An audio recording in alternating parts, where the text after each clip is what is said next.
আর picnic করো নদীর ধারে, 14 ফেব্রুয়ারি করো, আর কিছু বায়ান হোক আর না হোক ঢুকচু ঢুকচু ঢুকচু করবে, আর কোমরটাকে খালি হিলিয়ে দাও আর পিকনিক খাও। ওই লেগে এগুলো হয়েছে।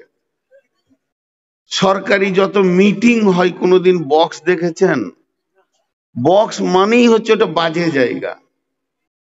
তো আজকে বায়ানটা কষ্ট করে করে মাইক ম্যানের আর বদনাম করে লাভ নাই। হ্যাঁ ভাই, পেছনে দুজন দাঁড়িয়ে আছেন, বসে যান। এখন আমি আমার বায়ানের দিকে এগিয়ে যাচ্ছি। আপনারা সকলে আমরা বলি আলহামদুলিল্লাহ। সুন্দর করে বুঝতে পেরেছি। এরকম ধৈর্য ধরে যদি থাকেন, উত্তর দেন। তো আজকের বক্তব্যে একটা আমার উদ্দেশ্য আছে, সেই উদ্দেশ্য আপনারা পেয়ে যাবেন। একটা হচ্ছে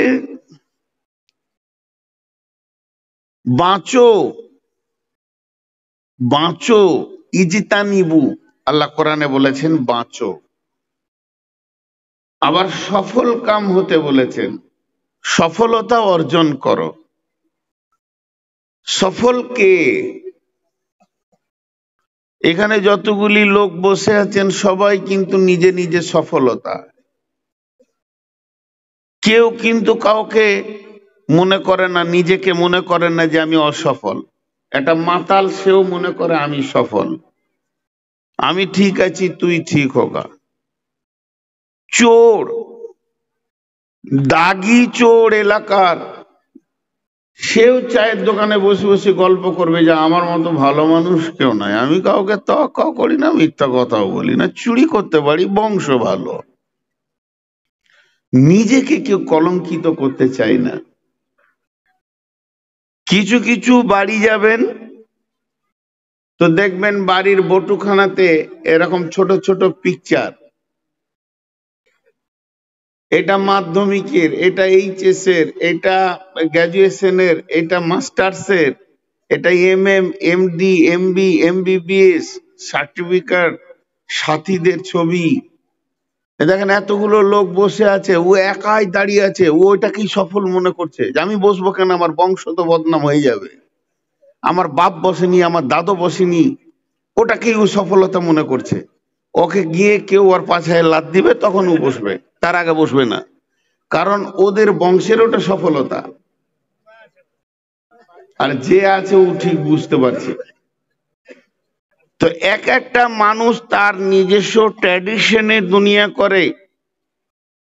আমার এই প্রথম উপস্থাপনাটা মাত্র 5 মিনিট শুনেন, কতক্ষণ আমি চলতে পারবো আমি জানি না। আজকের মাইকে হয়তো বা 1 ঘন্টা টেনে টুনে চালাবো, তারপরে চলে যাব, আপনাদের যা মন যাবে তাই করবেন, কারণ জান দিব না, মান দিব না। এই মাইক বক্তাদের জন্য নয়। তো যে হোক, পৃথিবীর মানুষ কামিয়াব খুঁজে। একটা ছেলে মাধ্যমিকে গোটা পশ্চিমবঙ্গে স্কলার্স হয়েছে, বাড়ি মানিকচক, লোক বলবে বাহ বাহ বাহ বাহ বাহ বাহ।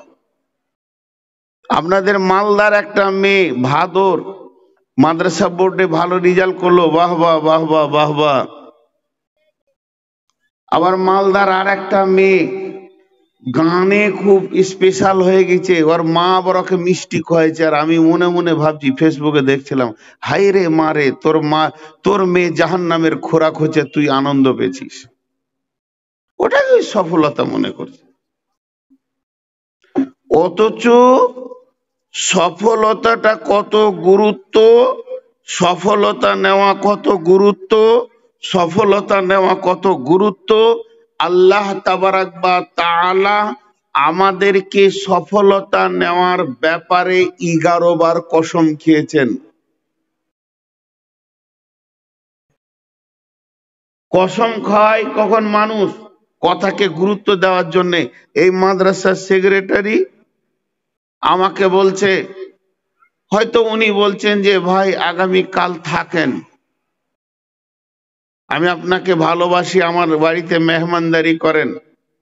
তা আমি বললাম যে না, থাকবো না, আমার মেয়ে এখন হসপিটালে আছে। উনি আবার বলছেন থাকেন। তা আমি রেগে গিয়ে বলছি, আল্লাহর কসম থাকবো না। যখন এই কথাটা বলে দিব তখন ও কি ভাববে? উনি ভাববেন যে এই ব্যক্তিটা কথাটা কত গুরুত্ব দিল, না থাকার ব্যাপারে কসম করে নিল। এই কসমটা কে করেছে? না নূর মোহাম্মদ, কে করেছে? না হবিবুর, কে করেছে? না মিজানুর, কে করেছে? না আব্দুল সালাম আবুল কালাম। কিন্তু এই কসমটা যদি নবীজি করেন তো গুরুত্ব আরো বেড়ে গেল। কিন্তু তার থেকে গুরুত্ব বাড়লো, আল্লাহ নিজে কসম করছেন। আর করছেন তো করছেন, একবার নয়, দুবার নয়, 11 বার কসম করছেন।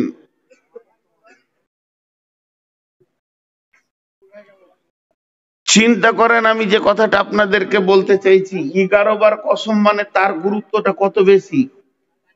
এই ছেলেগুলো এখানে এগুলো দিয়েছে, বিরক্ত লাগছে আমাকে, কিন্তু আবার আমি যখন থাকবো না এদের কাছ থেকেই আপনারা শুনতে পেয়েছেন, ভাবতে হচ্ছে। কিন্তু আমি ছেলেগুলোর উপরে রেগে গিয়ে বলছি, আল্লাহর কসম তোমরা এগুলো সরাও, না হলে ভেঙে দিব। ওরা হাসছে, তখন আমি বলছি আল্লাহর কসম, আল্লাহর কসম, আল্লাহর কসম, আল্লাহর কসম, আল্লাহর কসম, 11 বার বলছি।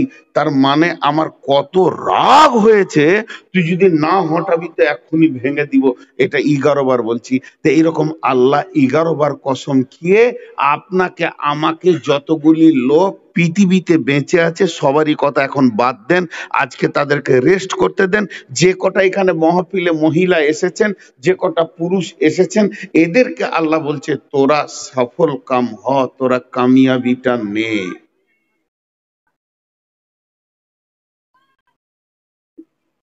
একটা জিনিস খেয়াল করে দেখেছেন, পৃথিবীতে যত ইবাদত এসেছে, কোন ইবাদত কেন্দ্রিক কোরআনের আয়াত আছে কিন্তু সূরা নাই। নামাজের নামে কোনো সূরা নাই, যাকাতের নামে কোনো সূরা নাই, রোজার নামে কোনো সূরা নাই, আয়াত আছে। কিন্তু একটা ইবাদত আছে যার নামে গোটা একটা সূরা আছে, সূরা হজ। তাহলে হজটা কত বড় ইবাদত, কতটা গুরুত্ব। কিন্তু ধনী ব্যক্তিরা ভুলে বসে আছে হজের যে কি গুরুত্ব আছে। ভাই, মাল থাকতে যদি হজ না করেন, একবার খালি মরে দেখেন, অঙ্কে দাঁড়াবে, অঙ্ক করে তখন বুঝতে পারবেন যে এটা কত লাভ হলো আর কত লস হলো। এই ফাঁকে একটা কথা বলে নি, আপনি ভাবিয়েন না অ্যাডভার্টাইজ করছি। হজ বা উমরাই যাবেন তো আমার সঙ্গে যাবেন, আমি নিজে ট্রাভেলস করেছি। 80,000-এ, 90,000-এ, 1 লাখে ডাকবে, চলে যান। মক্কাতে যে চোখের পানি ফেলেন গা। আমাদের পয়সা বেশি লাগে, আমাদের সবকিছু ভিআইপি। কিন্তু মক্কা মদিনাকে পঙ্খানো ভাবে বুঝানো, যেমন আজকে আপনাদের সামনে আমি সফলতার উপরে বক্তব্য রাখবো, ওইভাবে মক্কাতে মক্কা কি, মক্কা কোথায় কি, মদিনা কি, মদিনার কোথায় কি, বক্তব্য আমি রাখবো। কেউ যদি যেতে চান আমার নাম্বারে যোগাযোগ করবেন। তো সফলতা কি, সফল কামটা কি? যেমন আমি বললাম যে গোটা কোরআনে একটা ইবাদতের উপর একটা সূরা এসেছে, তার নাম হলো হজ। তেমনি পৃথিবীতে প্রতিদিন আল্লাহ 12 বার, 10 বার তার গোলামকে দিয়ে সফলতার জন্য ডাকে, আর 2 বার আল্লাহ নিজে ডাকে।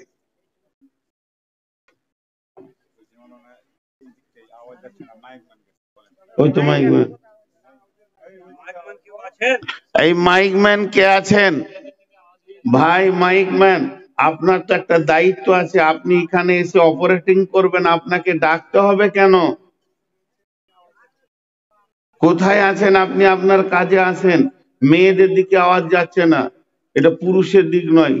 এমন ঝাঁটা ধরবে ওরা, আপনার বংশ বুনিয়াদ ছেড়ে দেবে। হ্যাঁ,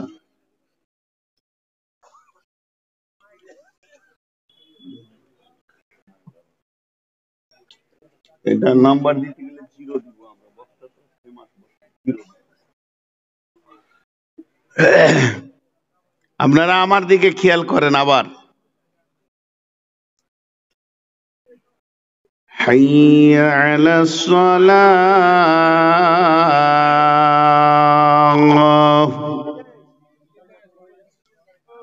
حي على الفلاح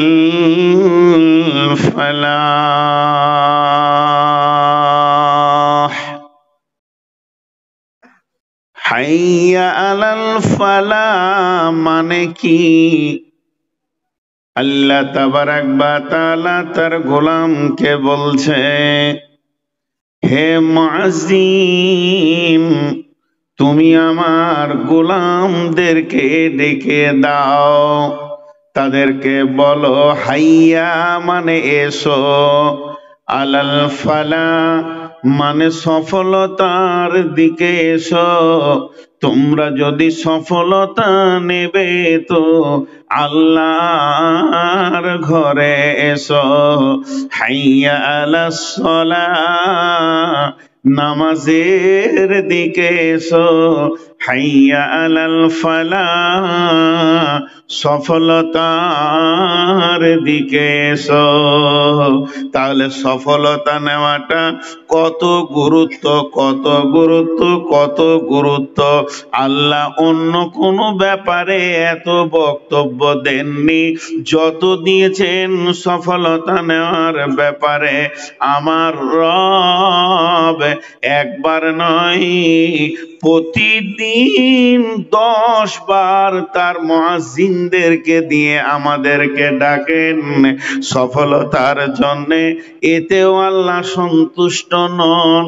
তাই আমার রব গভীর রাত্রিতে তাহাজ্জুদের টাইমে নিজে বলেন, প্রথম আসমান থেকে আওয়াজ দিয়ে বলে, হে গাফলেতের দলেরা, অলসতার দলেরা, তোমরা যারা ঘুমের মধ্যে পড়ে রয়েছ, উঠো, তোমার গুনহার কারণে জাহান্নামের আগুন জ্বলছে, সফলতা নিবে তা উঠে যাও। আমি রব তোমার দরজায় তোমার সফলতার জন্য দাঁড়িয়ে আছি। অতএব এটা এমন একটা গুরুত্বপূর্ণ বিষয়, আমার রব বলছেন প্রতিদিন তার গোলাম মুয়াজ্জিনকে দিয়ে আপনাকে, আমাকে, মাস্টারকে, মৌলানাকে, মুফতিকে, মুহাদ্দিসকে, চাষিকে, কৃষককে, শ্রমজীবী, বুদ্ধিজীবী, আপনার কিনা ছুতর, মেতর, কামার, যে আছে ডাক্তার, মাস্টার, সকলকে সফলতা নিতে গেলে মসজিদে ঢুকতে হবে। তুমি যে কোনো শ্রেণী হও না কেন, লিবার হও চাই মজদুর হও, সফলতা নিবে তো আয়। এটা এমন একটা অফিস, এখান থেকে সফলতার বন্টন হয় এবং প্রতিদিন সফলতার জন্য ডাকা হয়। একবার নয়, দুইবার নয়, 10 বার ডাকা হয়। সেই সফলতাটা কোন জায়গায়? ওখানে পৌঁছালে দুনিয়াতে সফল, কবরে সফল, কিয়ামতে সফল, পুলসিরাতে পার হয়ে জান্নাতুল ফেরদাউসে পৌঁছিয়ে আল্লাহর মুলাকাত ঘটে যাবে। এর থেকে সফলতা আর কি হতে পারে?